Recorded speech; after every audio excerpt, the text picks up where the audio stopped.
ये अंदर की बात समझो। जैसे जैसे दुख प्रतिकूलता होती वैसे वैसे आध्यात्मिक अनुभूतियों की तरफ आगे बढ़ता है भक्त।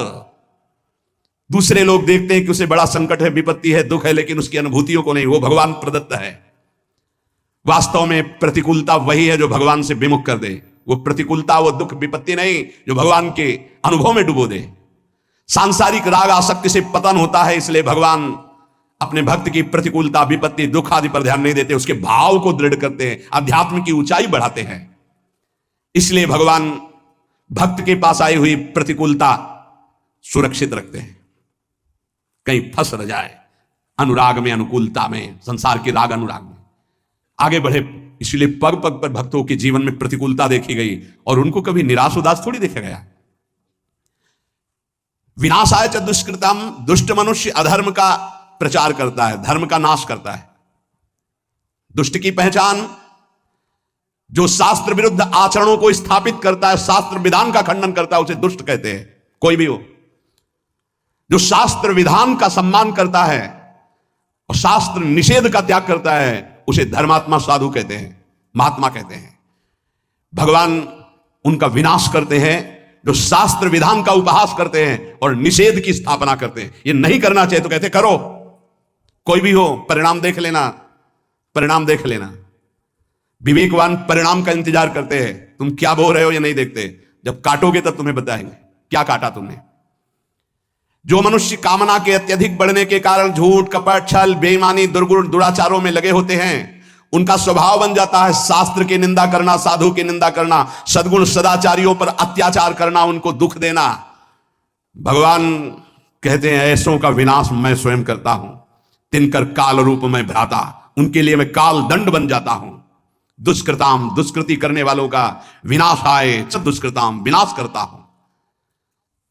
महाराज भगवान तो सब प्राणियों में सम है, उनका ना तो कोई मित्र है ना बैरी है। फिर वो तो बोले समोहम सर्वभूतेषु न मे द्वेष्यः न मे प्रियः, फिर ये क्या लीला है।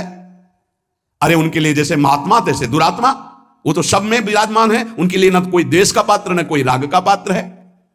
समाधान, उत्तर, संपूर्ण प्राणियों के परम सुहृद होने पर भगवान किसी से भी वैर नहीं करते। पर ध्यान रखो, भगवान का एक वचन है, वो अपने शरणागत का पक्षपात करते हैं। हम भक्त पराधीनो असुतंत्र। जो भगवान के भक्त से वैर कर लेता है, भगवान उससे वैर कर लेते हैं। सुनो सुरेश रघुनाथ स्वभाव, निज अपराध रिसाही न काऊ। जो अपराध भगत कर करई, राम रोष पावक सो जरई। भक्त भक्तिमान, भगवान का अपराध कर दोगे तो क्षमा कर देंगे, लेकिन भक्त का अपराध कर दोगे तो पक्की दुश्मनी ठान लेंगे। दुखिया को न सताइए, दुखिया देगा रोए, जब दुखिया के मुखिया सुने तो तेरी गति क्या होए। एक काल के थप्पड़ में सब फैल जाता है। ये तो अभी जवानी है और बुद्धि चल रही है, तो जो चाहो बोल लो, समय आएगा बोलने लायक नहीं रहोगे, प्रार्थना करने लायक नहीं रहोगे। भगवान का स्वभाव है, उनका अपराध कर दोगे क्षमा कर देंगे, भक्त का अपराध करोगे सीधे वैर भगवान ले लेंगे। कौन निपट सकता है उनसे। भक्तों को कष्ट देने वाले, निंदा करने वाले, अपराध करने वाले दुष्टों को स्वयं भगवान अपना दुश्मन मानते हैं। पाप का विनाश भक्त करते हैं और पापी का विनाश भगवान करते हैं। ये पाप का विनाश भक्त करते हैं, पापी का नहीं। पापी का विनाश भगवान करते हैं। अगर भक्त की शरण में आ जाए तो पापी रहेगा ही नहीं, क्योंकि पाप नष्ट हुआ तभी तो वो साधु हृदय का संग कर पाएगा। साधु संग मात्र से संत दरस जी में पातक टरई। साधुओं का परित्राण भगवान जिस कृपा से करते हैं, उसी कृपा से युक्त होकर दुष्टों का विनाश करते हैं। क्योंकि साधुओं के परित्राण में भगवान का जितना प्यार है उतना दुष्टों से भी प्यार है। क्या दुष्टों को मारकर परम पद देते हैं, साधुओं को प्यार करके परम पद देते हैं, क्योंकि वो वैर करते हैं, इसलिए उनको ऐसे भगवान उद्धार करते हैं। भगवान किसी के प्रति भी तनिक भी अमंगल भावना नहीं, पर भक्त के द्रोह करने के कारण जहां किसी भक्त को कष्ट दिया जाएगा, फिर भगवान उसे चैन से नहीं रहने देंगे। समय पर होता है, ये तत्काल थोड़ी होता है कि तत्काल तुम्हें देंगे। गंगा किनारे एक परम महामहिम स्थान है, पूज्य स्वामी श्री आत्मा प्रकाश जी महाराज बहुत ही महान तपस्वी भजनानंदी अखंड ब्रह्मचारी ढूढ़ी घाट हम लोगों ने दर्शन किए। अस्थिमात्र हुए रहे शरीर और तेजो में, ऐसा लगता भुवन भास्कर रामबाग से निकल रहे। इतना देखो तो तेजो में, नीचे का देखो तो अस्थिमात्र हुए रहे शरीरा, लंगोटी जरा सा अचला ऐसा। हनुमान जी महाराज विराजमान हैं। जब वो रामायण की चौपाई बोलते थे तो ऐसा लगता था ब्रह्मलोक से आवाज निकल रही, परम पवित्र। तो रात्रि में कुछ चोर आए, क्योंकि सोने का छत्र ये सब हनुमान जी महाराज का, बहुत सी ऐसी आभूषण सामग्रियां थी। स्वामी जी को पीटा डंडों से, तो अस्थिमात्र मात्र हुए रहे शरीर। बड़े बड़े कानपुर के अधिकारी जन प्राण समर्पित करने वाले थे, बहुत उनका प्रभाव था। जैसे उस उनका व्यवहार गांव की भाषा थी, उरे कलेक्टर, ऐसी बात, उरे कलेक्टर, रोड बन जाएगा, करे ये वाला बन जाएगा, हाँ सरकार बन, ये बनवा दे, ऐसे गांव की बात, बिल्कुल सरल स्वभाव, नमन को टिलाई, परमहंस। सुबह जे भी पता चला स्वामी जी को, मैं पूरा का पूरा अलग अलग बड़े बड़े सब ऑफिसर लोग, स्वामी जी बस आप इशारा भर कर दो। स्वामी जी जानते थे, त्रिका लग गए थे, उन्होंने नहीं, किसी ने नहीं मारा है, ये देखो आपको इतनी चोट लगी। बोले हमारे कर्म का फल हनुमान जी ने दिया, कोई कर्म। बोले स्वामी जी ये सब बातें बाद में हम सुनेंगे, आप थोड़ा। बोले हम जानते ही नहीं। तो जानते हो, कुछ महीने बाद उन लोगों की जो दुर्दशा हुई कि चिल्ला चिल्ला के कह रहे थे कि हमने स्वामी जी को मारा, हमने ये सामग्री लूटी, हमने अमुक जगह बेचा, स्वामी जी से कह दो मुझे क्षमा कह दें। चिल्ला चिल्ला के वो विध्वंस लीला हनुमान जी ने शुरू की, चिल्ला चिल्ला के अपने आप बोलने लगे। अगर साधु मौन हो जाए तो भगवान के हृदय में आग पैदा हो जाएगी, और वो उसको ये कृपा मनाओ कि साधु सभा में गाली दे दे, दंड दे दे तो बच जाओगे। नहीं, मालिक अगर स्वयं में दुश्मनी ले ले तो निर्वाह करना मुश्किल हो जाएगा। भगवान का बहुत करुणामय स्वभाव है, पर जब उनके लाड़िले भक्त को कोई सताता है तो फिर राम रोष पावक सो जरई। धर्म संस्थापनार्थाय संभवाम युगे युगे। भगवान धर्म की स्थापना, भगवान धर्म को साक्षात धर्म स्वरूप है। इसीलिए अगर चैन से रहना, शांति प्राप्त करना है, मंगल मोद सुख प्राप्त करना, धर्म का मार्ग खोजो। धर्म किसे कहते हैं, उसके अनुसार चलो, परम धर्म का मार्ग स्वीकार करो। धर्म का आश्रय लेना ही भगवान का उद्देश्य है। संस्थापना करने के लिए भगवान आचार्य गुरुदेव के रूप में प्रकाशित करते हैं। जब उसकी हानि होती है तब पुनः प्रकट होते हैं, विनाश लीला करते हैं, फिर धर्म स्थापना करते हैं। संभवाम युगे युगे, आवश्यकता पड़ने पर प्रत्येक युग में कई बार अवतार ले लेते हैं। एक युग में जितनी बार जरूरत पड़ती है उतनी बार, कभी कारक पुरुषों के रूप में, कभी संत महात्माओं के हृदय के रूप में। किसी भी संत के हृदय में बैठ गए, भारी प्रकाश, भारी प्रचार, वो भगवान कर रहे हैं। भगवान कभी नैमित्तिक अवतार, कभी अंश अवतार, कभी कला अवतार, विविध अवतारों के रूप में, लेकिन संत महात्माओं का यह नित्य अवतार है। भगवान तो सर्व समर्थ हैं, फिर संतों की रक्षा करना, दुष्टों का विनाश करना, धर्म की स्थापना करना, इसके लिए अवतार लेने की क्या जरूरत है। एक संकल्प से अनंत ब्रह्मांड प्रकट हुए, तुम दुष्टों का विनाश संकल्प से ही कर देते ना। समाधान, भगवान अवतार के बिना ये सब कुछ एक क्षण में पलक झपकते कर सकते हैं। लेकिन जिन भक्तों ने आकांक्षा की कि यार बनकर हमारे साथ खेलें, कांत बनकर हमारे साथ खेलें, लाला बनकर हमारे आंगन में घुटनों के बल चले, इसकी पूर्ति संकल्प से नहीं होगी। इसके लिए तो अवतार लेना पड़ेगा। विशेष कृपा करने के लिए, अपने भक्तों को सुख पहुंचाने के लिए भावानुसार भगवान अवतार धारण करते हैं। अवतार काल में भगवान का दर्शन होता है, स्पर्श होता है, वार्तालाप होती है, और जो भगवान लीलाएं करते हैं उनको जो गाता है, श्रवण करता है, चिंतन करता है, उपदेश करता है, आचरण में लाता है, वो सब भगवान को प्राप्त हो जाते हैं। सदा सबका उद्धार करने के लिए भगवान का अवतार होता है, भक्तों को सुख पहुंचाने के लिए उद्धार होता है, दुष्टों को परम पद प्रदान करने के लिए भगवान का अवतार होता है। भगवान के लिए कोई कर्तव्य नहीं है, उन्हें कुछ पाना नहीं है, वो केवल अपने भक्तों के आवाहन पर अवतरित होते हैं। श्री भगवान कहते हैं, हे अर्जुन, यदा यदा हि धर्मस्य ग्लानिर्भवति भारत, अभ्युत्थानमधर्मस्य तदात्मानं सृजाम्यहम्। हे भरतवंशी अर्जुन, जब जब धर्म की हानि और अधर्म की वृद्धि होती है, तब तब मैं अपने आप को साकार रूप में प्रकाशित करता हूं। वैसे मैं सर्वत्र व्याप्त हूं। यदा यदा हि धर्मस्य, धर्म की हानि और अधर्म की वृद्धि जब होती है तो भगवान को बेचैनी होने लगती है।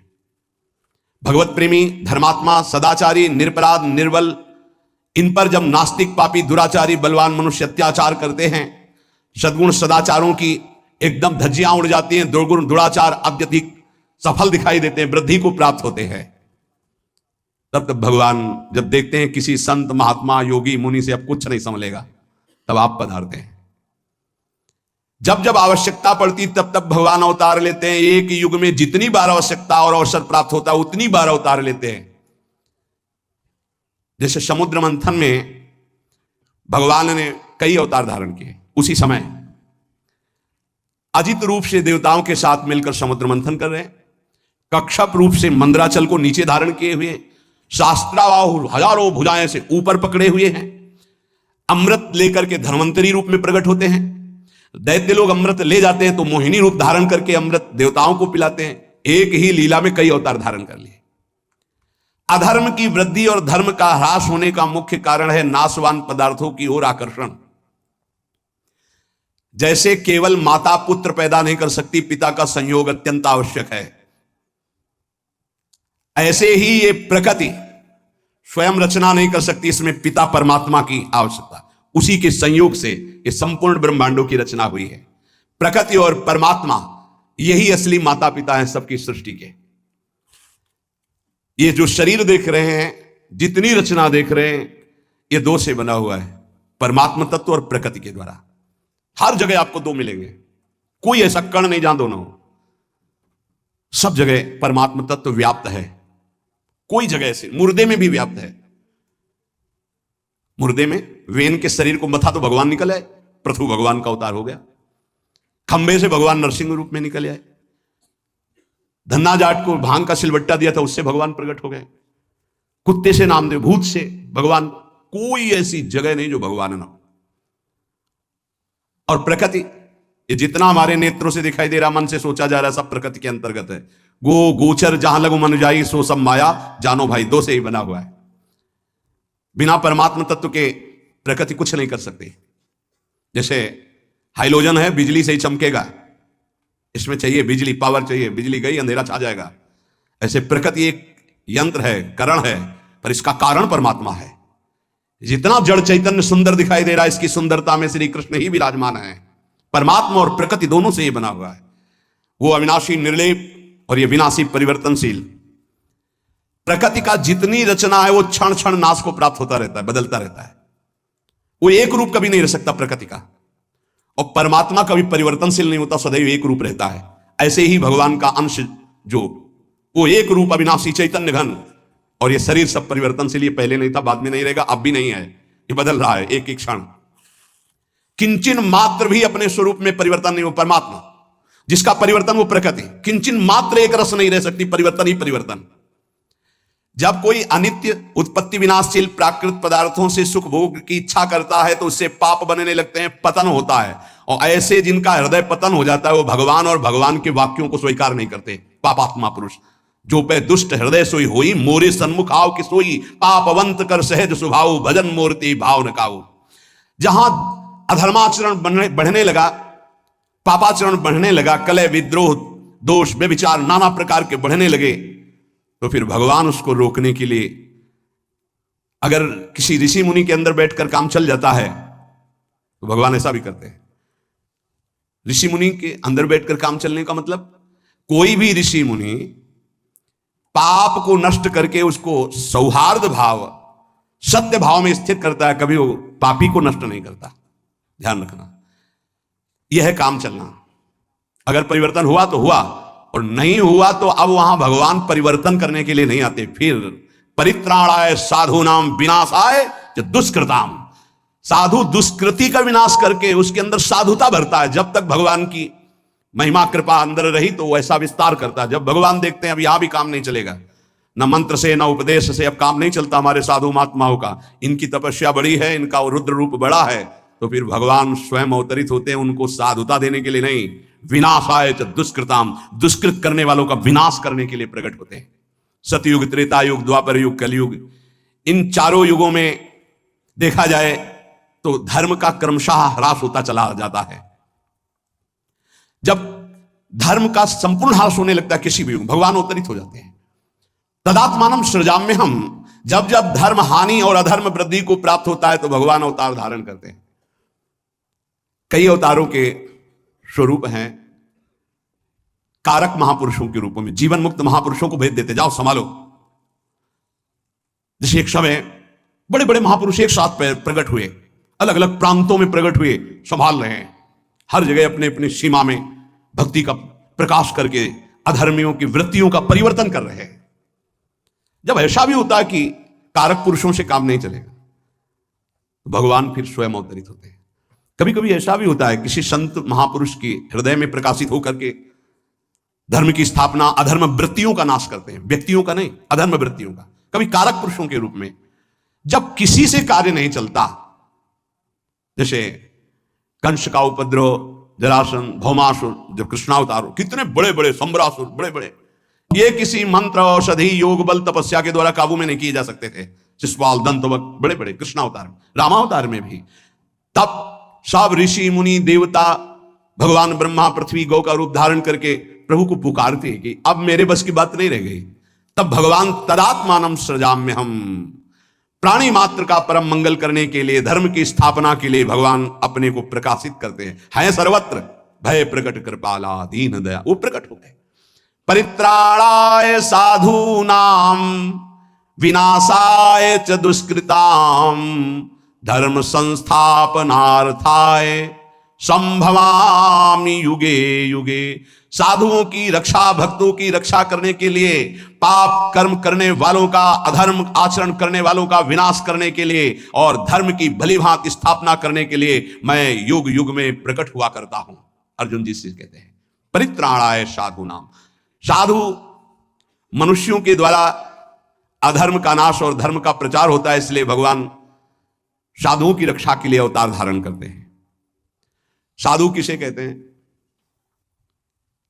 जो सदैव दूसरों का हित करने का स्वभाव रखता है, जो स्वयं बड़े से बड़े कष्ट को सहकर दूसरों का मंगल करता है, जो सदैव भगवान के नाम रूप गुण प्रभाव लीला में निरंतर डूबा रहता है और दूसरों को प्रेम पूर्वक नाम स्मरण, नाम कीर्तन, भगवत लीला आदि में लगाता है, ऐसे भगवान के भाव में डूबे हुए आश्रित जनों को साधु नाम पद कहा गया है।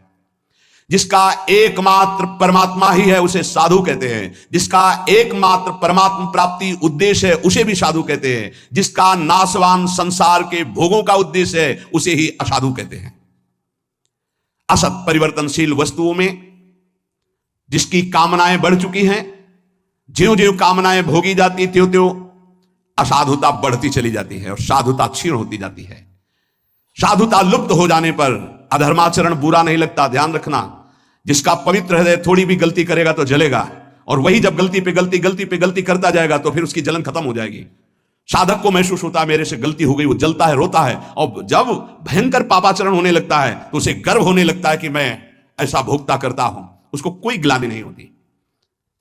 जैसे कोई कहते हैं कि हमको तो कोई ग्लानि नहीं हुई, हमारा तो कोई, क्योंकि तुम्हारा मलिन अंतःकरण हो गया। इसलिए देखो, ज्यों ज्यों भोगों में वृत्ति बढ़ती चली जाती तो पापाचरण बढ़ता है। पापाचरण बढ़ने से साधुता लुप्त होती है।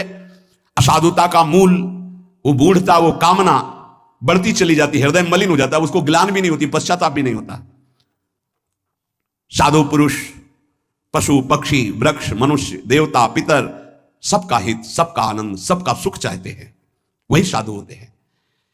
यदि सच्ची बात तुम संतों के मन के भाव को जान जाओगे तो उनके चरणों को पकड़ लोगे। ये विपरीत दुष्ट लोग बाहर से केवल मृदु बोलते हैं, इनके अंदर केवल दूसरों को दुख देने की बात रहती है, सुख लूटने की बात रहती है। यहां कहते हैं कि यदि भगवान साधु पुरुषों की रक्षा किया करते हैं तो फिर संसार में साधु पुरुष दुख क्यों पाते हुए देखे जाते हैं? इसका समाधान है कि साधु वही है जो शरीर धन संपत्ति मान बड़ाई आदि की रक्षा नहीं चाहता, अपने भाव की धर्म की रक्षा चाहता है, उसे साधु कहते हैं। और भगवान की भी दृष्टि में शरीर और मान बड़ाई धन संपत्ति की कोई महत्व नहीं, मायाकृत है। भक्ति भी नहीं चाहता और भगवान भी इसको जानते हैं, इसलिए भगवान उसके भाव को दृढ़ करते हैं, परिस्थिति को नहीं। ये कमजोर हृदय वाले परिस्थिति का सुधार चाहते हैं। भक्तों में सांसारिक पदार्थों का महत्व उद्देश्य पहले ही प्रारंभ में नष्ट हो गया था। शरीर का, भोगों का, सम्मान का, इनका प्रतिकूलता दुख परिस्थिति जैसे जैसे आती है भक्त में अखंड प्रसन्नता बढ़ती चली जाती है। सबको चाहिए कि धर्म के द्वारा अपने जीवन के कर्तव्यों का पालन करते हुए भगवान का स्मरण करें। इसी से परम सुख परम शांति की प्राप्ति होगी। जो भगवान के नाम जप को निषेध करे, जो भगवान की महिमा की अवहेलना करे, शास्त्रों को झूठा बताए, कान में अंगुली डालो, उठकर चल दो, उस सभा में मत बैठना, नहीं तो पाप लगेगा। और उस पुरुष की दुर्गति जो होगी, अगर तुम जीवित रहोगे तो देख लेना, पक्की बात है। शारीरिक दुर्गति, मानसिक दुर्गति और अंततो गत्वा परिणाम दुर्गति। इसलिए बहुत सावधान होकर के चला जाए। निरंतर भगवान का नाम गुण रूप लीलाधाम का आश्रय और आचरण हमारे धर्म शास्त्रों के अनुसार होना चाहिए, तभी जीवन मंगलमय हो जाएगा। अभी अवसर है, निकल चलो, आगे आपको अवसर भी नहीं मिलेगा। बुद्धि ही इतनी पवित्र हो जाएगी कि भगवत प्राप्ति की चाह ही नहीं रह जाएगी, सत्संग मिलना दुर्लभ हो जाएगा। इसलिए अभी अवसर है, खूब नाम जप करो, अपने को बचाओ कुसंग से और भगवान की प्राप्ति कर लो। इस जन्म मरण के चक्र से छूटकर आत्यंतिक महासुख को प्राप्त हो जाओ। शेष चर्चा की श्री राधा वल्लभ लाल की।